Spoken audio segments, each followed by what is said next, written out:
অনবদ্য অনন্য প্ৰয়াস চাহ জনগোষ্ঠীৰ কণ কণ ছাত্ৰ ছাত্ৰীসকলৰ মাজত যি লোকবাদ্য লোকনৃত্য বৰগীত আৰু লগতে সৃজনীশীল নৃত্য সৃষ্টিশীল নৃত্য আৰু সত্ৰীয়া নৃত্য এই নৃত্যৰ যি কৰ্মশালা ইতিমধ্যে পশ্চিম গোলাঘাট শাখা সাহিত্য সভাৰ অভিভাৱকত্বত আৰু বৰজান শাখা সাহিত্য সভাৰ চাহ বাগিচা শাখা সাহিত্য সভাৰ উদ্যোগত ইয়াত বৰজান ক্লাবত আজি আয়োজন হৈছে। আমি ছাত্ৰ সন্থাত থকাৰ দিনৰ পৰা সাহিত্য সভাৰ লগত আমাৰ এটা সম্পৰ্ক বৰ্তাই ৰাখিছিলোঁ। এটা বস্তু লক্ষ্য কৰিছোঁ যে বৰ্তমান সাহিত্য সভাৰ এই যিবিলাক ব্যতিক্ৰমী প্ৰয়াস, যি প্ৰয়াসৰ জৰিয়তে আমাৰ চাহ বাগিচা অঞ্চলত বসবাস কৰা লোকসকলৰ লগতে এই অঞ্চলত বসবাস কৰি থকা ছাত্ৰ ছাত্ৰীসকলক সকলো দিশত আমি আগবঢ়াই নিবৰ বাবে যিটো প্ৰয়াস আৰু চিন্তা, এই চিন্তা সঁচাকৈ সুদূৰপ্ৰসাৰী চিন্তা। কাৰণ আমি সমাজখনত সকলো শ্ৰেণীৰ লোকক লৈ আগবাঢ়িব লাগিব। আৰু ইতিমধ্যে আজি দেখা পাইছে যে বৰ্তমান আমাৰ চাহ বাগিচাৰ যিবিলাক ছাত্ৰ ছাত্ৰী তেওঁলোক সকলো দিশত পাৰ্গত হৈ আহিছে। গতিকে তেওঁলোকক আমি সমান্তৰালভাৱে সাংস্কৃতিক দিশত বা নৃত্যৰ দিশতে হওক এই সকলোবিলাক দিশতো আমি উদ্বুদ্ধ কৰিব লাগিব। গতিকে এই প্ৰয়াসৰ জৰিয়তে আমি অনাগত সময়ত এই বৰজানবাসী ৰাইজৰ মাজত বহু প্ৰতিভাৰ সন্ধান পাম। গতিকে আমি নিজে যিহেতু বিভিন্ন সময়ত বিভিন্ন প্ৰতিভাৰ সন্ধানত থাকোঁ, গতিকে এইসমূহ প্ৰতিভাক আগুৱাই নিবৰ বাবে আমিও চেষ্টা চলাম। সাংস্কৃতিক জীৱন এটা আমিও চলাই আছোঁ। গোলাঘাট জিলা চলচ্চিত্ৰ সমাজৰো মই সম্পাদকৰ দায়িত্বত আছোঁ। গতিকে আমিও এনেকুৱা ধৰণৰ কিছুমান প্ৰতিভা আমাৰ হাতত প্ৰয়োজন আছে। নৃত্যই হওক বা অভিনয় হওক, তেনেকুৱা শিল্পীক যেতিয়া আমি ভাল তেনেকুৱা ধৰণৰ প্ৰতিশ্ৰুতি সম্পন্ন প্ৰতিভা সম্পন্ন শিল্পী যদি আমি দেখা পাওঁ, তেওঁলোকক আগুৱাই নিবলৈ আমিও চেষ্টা চলাই যাম।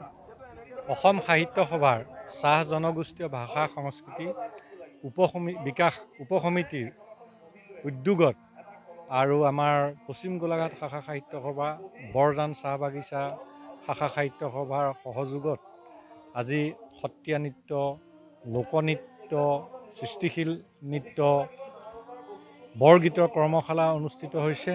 শতাধিক প্ৰশিক্ষাৰ্থী ইয়াত অংশগ্ৰহণ কৰিছে আৰু অসম সাহিত্য সভাৰ মাননীয় সভাপতি ডক্টৰ বসন্ত কুমাৰ গোস্বামী ডাঙৰীয়া, প্ৰধান সম্পাদক দেৱজিৎ বৰা, উপসভাপতি পদুম ৰাজখোৱা আদিৰ আমাৰ যি চিন্তা চৰ্চাৰ লগত আমাৰ উপসমিতিৰ আহ্বায়ক বিশিষ্ট সাংবাদিক দিগন্ত কুমাৰ ভূঞা ডাঙৰীয়াৰ প্ৰচেষ্টাত আমাৰ সাহিত্য সভাৰ স্বাগতা বৰা, সুভাষ কৰ্মা আদিৰ যথেষ্ট পৰিশ্ৰমত এই অনুষ্ঠান অনুষ্ঠিত হৈছে। আহি থকা দিনবিলাকত অসম সাহিত্য সভাৰ এইখন উপসমিতিয়ে চাহ জনগোষ্ঠীয় লোকৰ ভাষা সাহিত্য সংস্কৃতি বিকাশ আৰু ছাত্ৰ ছাত্ৰী নৱপ্ৰজন্মৰ উন্নয়নৰ চিন্তা চৰ্চা কৰিছে।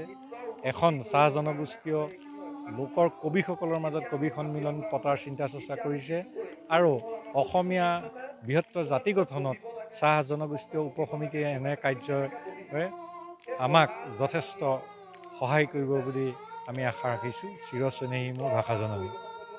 হ'ব।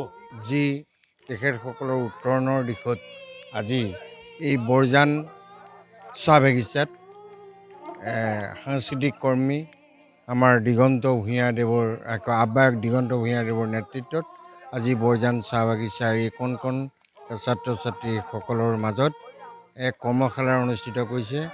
মহাপুৰুষ দুজনাৰ বৰগীত, সত্ৰীয়া নৃত্য, চালি নৃত্য আদি এই যি কৰ্মশালা, এই কৰ্মশালাক আমি ধন্যবাদ জনাইছোঁ এই উদ্যোক্তাসকলে এই পৰম্পৰা লোৱাৰ কাৰণে। আৰু আমি নাট্য সাহিত্য উপসমিতিৰ এগৰাকী উপসভাপতি হিচাপে ইয়াত আজি উপস্থিত থাকি আমি অতিশয় আনন্দিত হৈছোঁ। আৰু আমি এই ছাত্ৰ ছাত্ৰীসকলৰ ভৱিষ্যত উজ্জ্বল হোৱাৰ আমি কামনা কৰিছোঁ।